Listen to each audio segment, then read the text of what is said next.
से हमें शामिल करनी होती हैं आज के त्यौहार में, और उसमें सबसे ज़रूरी हिस्सा होता है मिठाइयों, फलों और सब्जियों का।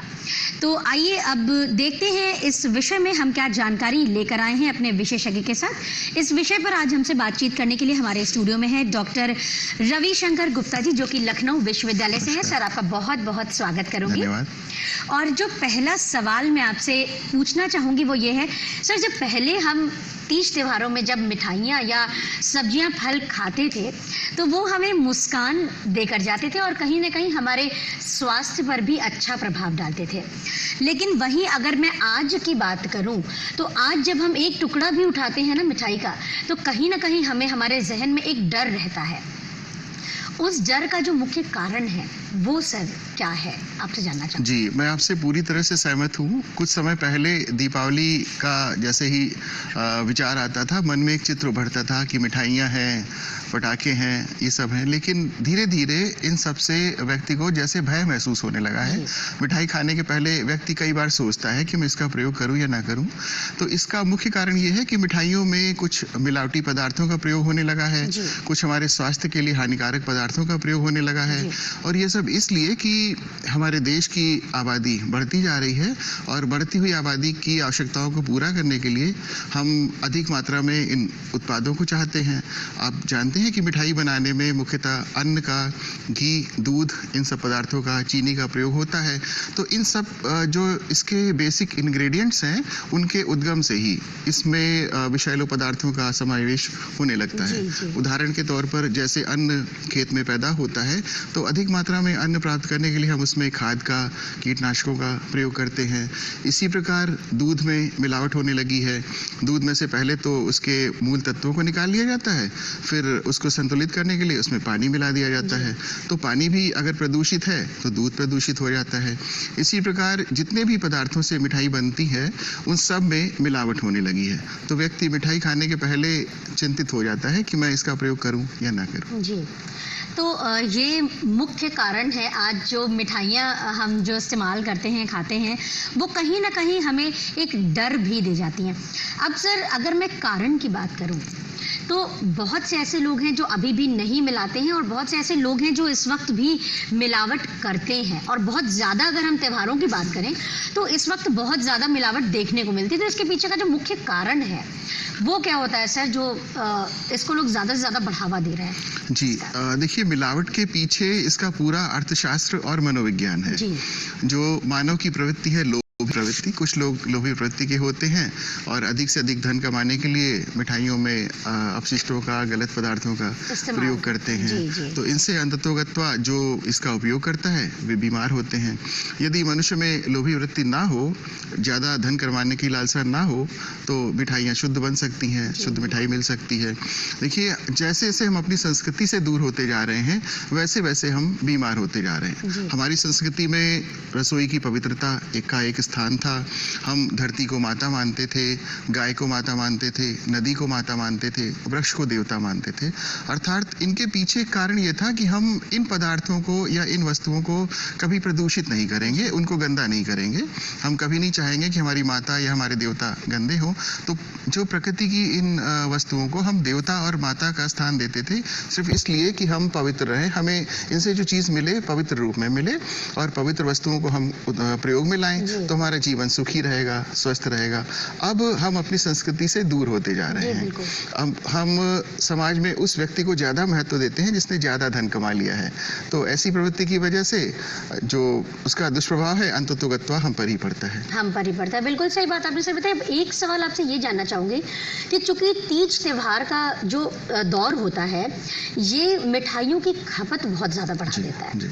तो इस दौरान सर कहीं कहीं हमें जैसे कुछ मान्यताएं हैं तो उनके हिसाब से हमें चीज़ें खरीदनी पड़ती हैं, हमें बनानी पड़ती हैं, या कहीं ना कहीं उनको अपने इस जो है मान्यता में शामिल करना होता है। तो क्या ऐसा माध्यम है जिनसे हम इन मिलावट की वस्तुओं से कम तीज त्योहार में बच सकें? उसके बारे में सर थोड़ी जानकारी आपसे चाहूँगी। देखिए, ये जो मिलावटी मिठाइयाँ हैं ये हमें बहुत नुकसान करती है। जैसे पाचन तंत्र के विकार, सिर दर्द, चक्कर, जोड़ों का दर्द, डायरिया, लीवर की बीमारियां, ड्रॉपसी, श्वसन तंत्र की बीमारियां, हृदय की बीमारियां, ग्लूकोमा इत्यादि। तो अगर हम इनका सीमित मात्रा में प्रयोग करें और कोशिश करें कि हम ऐसे स्थान से इनको क्रय करें, खरीदें जहाँ पर हमें विश्वास हो। हम किसी अपने परिचित स्थान से, परिचित प्रतिष्ठान से इनको क्रय करें और कोशिश करें कि हम इनको यथासंभव अपने घर पर ही इनका निर्माण करें। तो एक तो पूरे घर के सदस्यों में प्रसन्नता होगी कि ये घर की बनी मिठाई है, और थोड़ी इसमें यह है कि जैसे जैसे हम कृत्रिम साधनों की ओर बढ़ रहे हैं तो हमें चमकदार मिठाइयाँ अच्छी लगती हैं, घर की बनी मिठाइयाँ नहीं अच्छी लगती हैं, लेकिन उन चमकदार मिठाइयों में कहीं ना कहीं हमारे स्वास्थ्य के लिए हानिकारक तत्व छुपे होते हैं। अगर हम घर की बनी मिठाइयों का प्रयोग करेंगे तो हो सकता है हमारा उल्लास कई गुना बढ़ जाए कि इस मिठाई को हमने खुद घर में बनाया है। बिल्कुल, बहुत अच्छी बात आपने सर ये बताई कि खुद से बनाने से हो सकता हो कि रूप रंग उतना खूबसूरत ना हो, पर स्वाद में कमी तो बिल्कुल भी नहीं होगी, और कोशिश भी करनी चाहिए। और अभी सर जैसे हमने फल सब्जियों का भी जिक्र किया, तो किचन गार्डन का भी आजकल बहुत ज्यादा क्रेज है, तो कुछ छोटी मोटी सब्जियां हम अगर कोशिश करें तो घर पे भी उगा सकते हैं।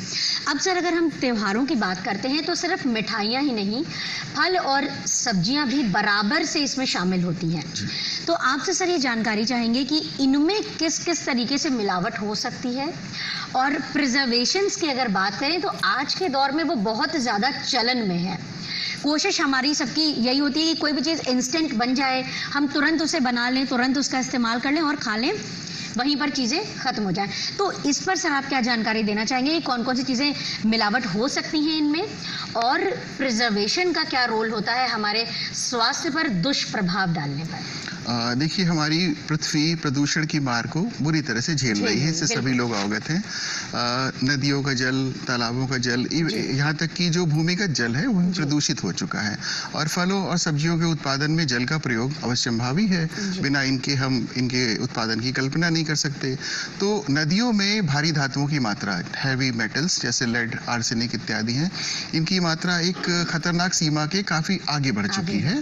और जब हम इन वनस्पतियों का या फलों का, सब्जियों का उत्पादन करने में इस प्रदूषित जल का उपयोग करते हैं तो ये भारी धातुएं उन फलों में, सब्जियों में संग्रहित हो जाती हैं। तो अपने उत्पादन के समय से ही ये फल, सब्जियां प्रदूषित होती हैं। उसके बाद फिर से, जैसे कि मैंने वही पहले कहा था, कि लोभ वृत्ति की वजह से इनको लोग ज़्यादा समय तक सुरक्षित रखने के लिए या ज़्यादा व्यापारिक लाभ प्राप्त करने के लिए इनमें बहुत सारे विषैले पदार्थों का प्रयोग करते हैं। जैसे कि आपको पता है, केले को दूर तक ले जाना होता है तो इसको कच्चा ही तोड़ लिया जाता है, और जहाँ पर इसका विक्रय करना होता है वहाँ पर इसको कृत्रिम रूप से पकाने के लिए कार्बाइड का प्रयोग करते हैं। ये कार्बाइड बहुत ही विषैला रसायन होता है, और हम सब इससे अच्छी तरह से वाकिफ भी हैं, तब भी हम जानबूझकर एक आकर्षक फल, आकर्षक सब्जी खरीदना चाहते हैं। तो सबसे पहले इन फलों को, सब्जियों को जब हम उत्पादन करते हैं तब इनमें विषैले पदार्थ मिलते हैं, जब इनको संग्रहित करते हैं तब इनमें विषैले पदार्थ मिलते हैं, और जब हम इनको बेचते हैं, लोग बेचते हैं, तो इसकी सतह को चमकाने के लिए इसमें कुछ मिनरल ऑयल्स का प्रयोग कर देते हैं। जी, वैक्स का प्रयोग करते हैं, जिससे इसमें बैक्टीरियल ग्रोथ ना हो, ये ज़्यादा समय तक सुरक्षित रहें और आकर्षक दिखें। तो ये आकर्षक दिखने वाले जितने भी खाद्य पदार्थ हैं, इन सब में कहीं न कहीं हमारे लिए हानिकारक तत्व छुपे होते हैं। मतलब इन बातों में ये चीज़ भी निकल के आई है कि खूबसूरती पर ना जाएं, गुणवत्ता का विशेष ध्यान रखें, और कभी अगर कोई ऐसी चीज़ आपने इस्तेमाल की है और उससे आपको कहीं ना कहीं आपके स्वास्थ्य पर कोई दुष्प्रभाव पड़ा है तो दोबारा उसका इस्तेमाल करने से बचें। सर, ये तो हमने बात की कि किन किन चीज़ों में किस किस तरीके से मिलावट हमें देखने को मिलती है। अब ये जानना चाहूँगी सर कि मुख्य रूप से कौन कौन सी बीमारियाँ इनसे जो है उत्पन्न होती हैं हमारे शरीर में, या कहीं ना कहीं वो किसी न किसी तरीके से हमें आगे नजर आती हैं? जी, देखिए, लाभ कमाने की प्रवृत्ति से कुछ ऐसे पदार्थ मिलाए जाते हैं जो हमारे शरीर के लिए अनुकूल नहीं है, और इन सब विषैले पदार्थों से हमारे शरीर का कोई भी अंग अछूता नहीं रहा है। चाहे वो मस्तिष्क के विकार हो, मेंटल डिसऑर्डर हो, बेचैनी हो। आप देख रहे हैं लोगों में बेचैनी बढ़ती जा रही है सब खाद्य पदार्थों से। नेत्रों की बीमारियां बढ़ रही हैं, श्वसन तंत्र की बीमारियां बढ़ रही हैं, लीवर सिरोसिस की घटनाएं बढ़ती जा रही हैं। इवन जो हृदय से संबंधित रोग हैं, हमारे एंडोक्राइन सिस्टम से संबंधित रोग हैं, ये बढ़ते जा रहे हैं। आपको आश्चर्य होगा कि मिठाई बनाने में मुख्यतः बेसन का प्रयोग होता है, और बेसन जिस दाल से बनता है उससे मिलती जुलती एक केसारी की दाल होती है, और ये इतनी विषैली होती है कि अगर हम इसका 2-3 महीने तक प्रयोग करें तो हमारे घुटनों में, हमारी हड्डियों के जोड़ों में जो एक चिकनाई का तत्व होता है वह धीरे धीरे इससे डिजॉल्व हो जाता है, खत्म हो जाता है। और ज़्यादा समय तक प्रयोग करने से हमें गठिया के रोग, जोड़ों में दर्द, यहाँ तक कि लकवा मारने की शिकायतें भी सुनने में आई जी। तो सर, जैसे भी आपने उस दाल का जिक्र किया, तो एक कोई छोटा सा एक पहचान की किस तरीके से, अगर हम बेसन खरीद रहे हैं, घर में भी अगर हम बनाना चाहते हैं, तो बेसन पहचानने में एक छोटी सी कोई बारीक सा कुछ ऐसा कोई ऐसी टिप कि हम मान सकते हैं कि हाँ वो चीज़ जो है सही है या ख़राब है या क्या है? घरेलू तौर पर एक उपाय है कि आप थोड़ा सा बेसन लें और इसमें एक कंसंट्रेटेड HCl हाइड्रोक्लोरिक एसिड होता है, नमक का तेजाब इसको कहते हैं। किसी भी जो केमिकल शॉप है वहाँ से इसको लिया जा सकता है, और एक टेस्ट ट्यूब हम ले लें। टेस्ट ट्यूब में बेसन को घोलें और उसमें थोड़ा सा ये सल्फ्यूरिक हाइड्रोक्लोरिक एसिड को डालें और थोड़ी देर हम इसको रख दें। तो उसमें नीचे अगर कुछ लाल रंग का तत्व दिखाई दे तो समझिए बेसन में मिलावट है। तो इस प्रकार से हम इस मिलावट को घर पर जान सकते हैं और इसके प्रयोग को अवॉइड कर सकते हैं। क्योंकि बेसन एक ऐसी चीज है जो आमतौर पर रोजमर्रा की जिंदगी में भी हम अपने खाने में भी शामिल करते हैं। अगर नाश्ते की बात करें, लंच डिनर की बात करें, तो भी ये शामिल है। और इससे अनगिनत प्रकार के व्यंजन बनाए जा सकते हैं। आपको आश्चर्य होगा कि जब एक राजा ने अपने पिता को कैद किया, औरंगजेब ने अपने पिता को कैद किया, तो सिर्फ ये शर्त रखी कि तुम्हें एक अन्न खाने को मिलेगा। तो उसने, जो कैद में राजा थे, उन्होंने सिर्फ चने की दाल को मांगा कि मैं इसी से अपना गुजारा कर लूंगा। तो इससे इतने सारे व्यंजन बनाए जा सकते हैं, बहुत उपयोगी व्यंजन बनाए जा सकते हैं और बहुत ही स्वास्थ्यवर्धक भी होते हैं। लेकिन अगर मिलावटी वही चीज, अगर जो हमने मेन इंग्रेडिएंट के तौर पे इस्तेमाल किया है, वही चीज अगर नहीं सही है, तो फिर सारी बातें अपने आप ही हमारे स्वास्थ्य के लिए सही नहीं है, ये साबित भी होती है। सर, ये तो हमने बात की खान पान की। अब अगर दीपावली के पर्व की हम बात करें, तो उसमें सर सबसे जो ज़रूरी तौर पे जो आजकल हमारे समाज में देखने को मिलता है, पटाखों का इस्तेमाल बहुत ही ज़ोर शोर से होता है, जो कि हमारे पर्यावरण के लिए बहुत ही हानिकारक है। सर, ये जानना चाहूँगी कि इनसे जनित बीमारियाँ कौन कौन सी हैं, और इनके इस्तेमाल से पहले, उस वक्त और बाद में आमतौर पे कौन कौन से रोग जो हम देखने को मिलते हैं, हमें मिलते हैं, उसके बारे में सर थोड़ा बताइए। देखिए, पटाखे बनाने में मुख्यतः रसायनों का ही प्रयोग होता है, और ये रसायन विस्फोटक होते हैं। जैसे ही ये उच्च तापमान में आते हैं, इनमें विस्फोट होता है, बहुत सारी विषैली गैसें निकलती हैं। तो जहाँ पर इनका उत्पादन हो रहा होता है, तब से ये हमारे पर्यावरण के लिए हानिकारक होते हैं। इनके बनाने वाले अक्सर बीमार ही रहते हैं और हमेशा बीमारियों से जूझते रहते हैं। जब हम इनका भंडारण करते हैं तो आग लगने की और दुर्घटनाएं होने की संभावना रहती है। जब हम प्रयोग करते हैं तो सबसे ज़्यादा जलने के केस दिवाली के दिन सुनाई देते हैं। ऐसा लगता है दिवाली की तैयारियां अस्पताल के लोग और सब सरकार इस तरह से करती है कि जैसे कोई युद्ध होने जा रहा है। सारे अस्पतालों में जो बर्न वार्ड है, हाई अलर्ट पर रखे जाते हैं, फायर ब्रिगेड को अलर्ट किया जाता है। तो क्यों ना हम कुछ ऐसा करें कि इन सब चीज़ों से दूर रहें। पटाखों का प्रयोग करें, लेकिन बहुत ही संतुलित मात्रा में, बहुत ही थोड़े मात्रा में। देखिए, जो इसका इतिहास है वो इस प्रकार से है कि दीपावली के एक दिन पहले पूरे घर का कूड़ा करकट निकालकर एक स्थान पे जला दिया जाता था। अग्नि कीड़ा जैसी एक चीज हो जाती थी। लेकिन उस प्रवृत्ति का जो एक हमारी एक सांस्कृतिक परंपरा थी, दुष्प्रवृत्तियों ने, कुरीतियों ने उसका स्थान ले लिया, और पटाखे भी उनमें से एक है। पटाखों के जलने से बहुत सारी गंभीर बीमारियां होती हैं। ऐसी गैसें निकलती हैं जो हमारे श्वसन तंत्र के लिए नुकसानदेह हैं। बहुत सारे मूक पशु इस दिन बहुत परेशान होते हैं, विचलित हो जाते हैं। उनके बारे में अगर हम सोचें, वो तो कुछ कह भी नहीं पाते हैं।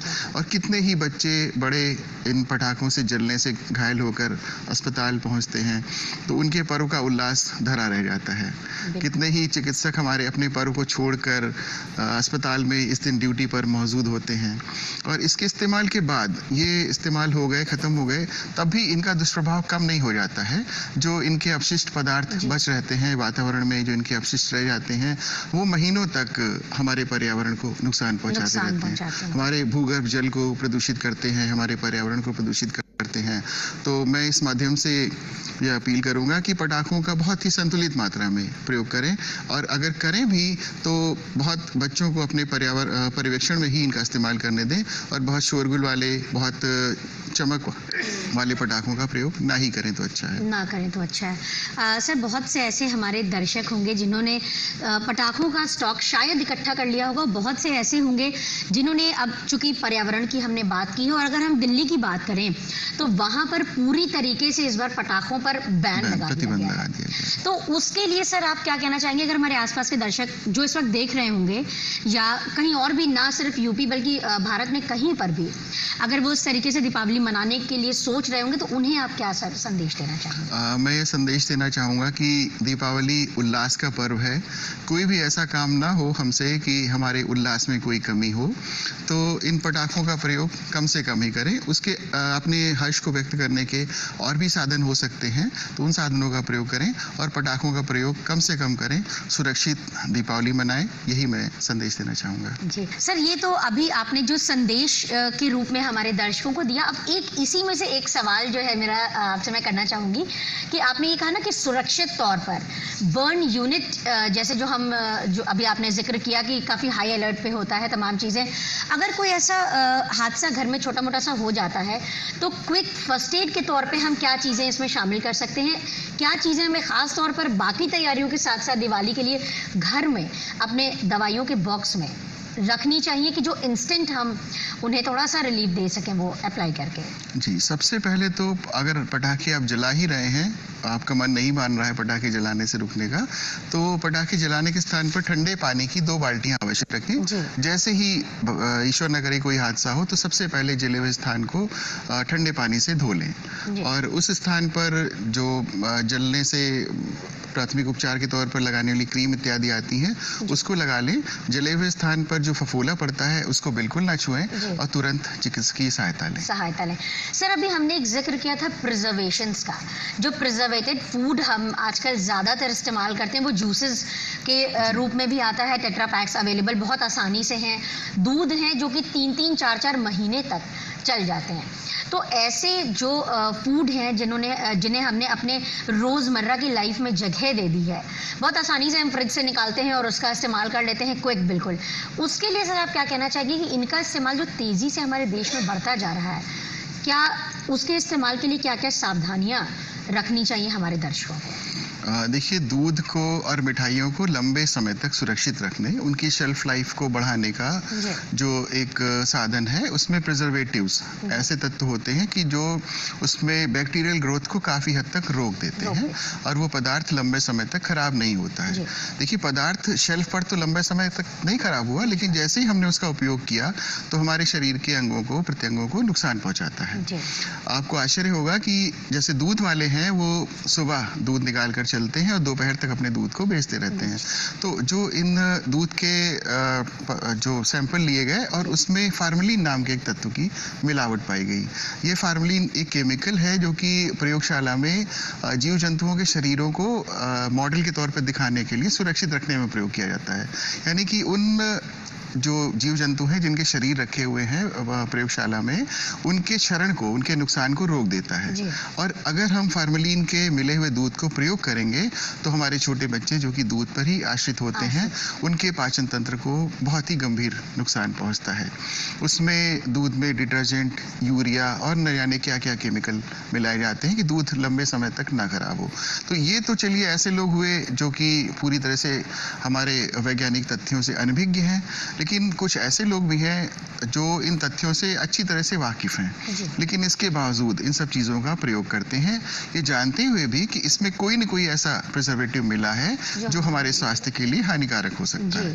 तो मैं सुझाव देना चाहूँगा कि जहाँ तक हो सके ताजे फलों के रस का प्रयोग करें। ताजे फल खरीद लें, साफ सुथरे कर लें, उनको अच्छी तरह से धो लें जिससे कि उसके ऊपर कोई रसायन लगा है वो छूट जाए। और जहाँ तक हो सके दूध को भी ताज़ा दूध का प्रयोग करें, रखे हुए दूध का या पैकेज्ड दूध का प्रयोग ना करें। ये प्रायोगिक तौर पर तो संभव नहीं हो पाता है, लेकिन जहाँ तक हो सके इसके पैकेट के प्रयोग से बचें।